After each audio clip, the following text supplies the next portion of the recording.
bishee garbaa Oromiyaa biyyeelee mookiltuu Oromiyaa biyya alii birraa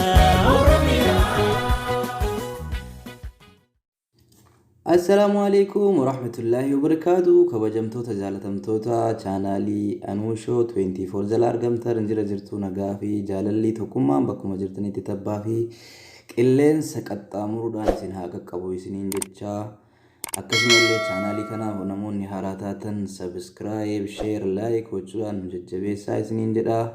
Barnoota gabaabaa takka qabadhee isiniif dhiyaadheetiin jira nafaana turaa isiniin jedha. Warroonni shari'aa STC yookaan sawaa qabdan biyya Suudii keessa argamtan majjaana qarshii xiqqaadhaan gara biyyaa dabaluu akka dandeessan isin agarsiisa nafaana bu'aa.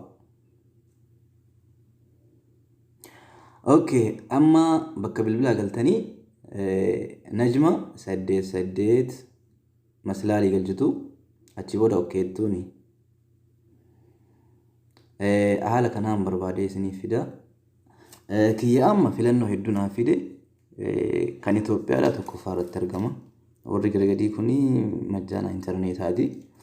Tokkoffaa kan jiru lakkoofsa tokko irra galfadha jechuudha. Yoon haajume ani waan isin agarsiisu barbaaduuf ammaaf itti haajumu garuu isin agarsiisu maaf. Okay. Daqiiqaa 25 torban tokkoof si tura riyaala 10 lakkoofsa tokko itti galchii yoo baafachuu barbaaddeedha. Ana amma isin agarsiisu waan keessaan qabneef duuba deebi'ee jechuudha lakkoofsa tokko irra galchuu isin garuu namoonni baafachuu feetan lakkoofsa tokko irra galchitu. Achi booda okkee jettuuni ana amma irraa deebi'a.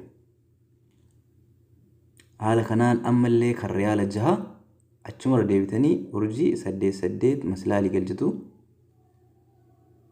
Haala kanaan barbaadee isinii fida amma asirra hin jiru. Tokkoffaa Itoophiyaa dhumanaa fidee lammaffaa irratti kaan hin jiru maal godhaa lakkoofsa 99 kanatti dhaha. Okkee jedhaani. Haala kanaan barbaadee naa fidee jira. Ka 8ffaa irra jirullee Itoophiyaa dhuma. No Itoophiyaa miti.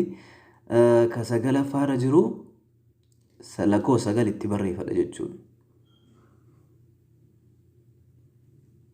Erga barreessee okkee jedhaani. Okay, daqiiqaa 14 guyyaa tokkoof turuu danda'a riyaala 6 jedha. Yoo baafachuu barbaade lakkoofsa tokkotti galchii jedha. Ana amma isin agarsiisuu waan ta'eef duuba deebi'a. Isin garuu haala kanaan itti galfachuu dandeessanii okay jettaniin jechuudha.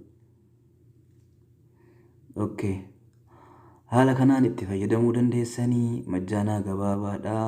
Qarshii xiqqaadhaan daqiiqaa dheeraa isiniif kenna. Galatoomaa Orookoo namoonni chaanaala kanaaf haaraa taatan subscribe, like, share gochuun jajjabeessaa isiniin jedha. Galatoomaa isin jaaladha. biyya bishee garbaa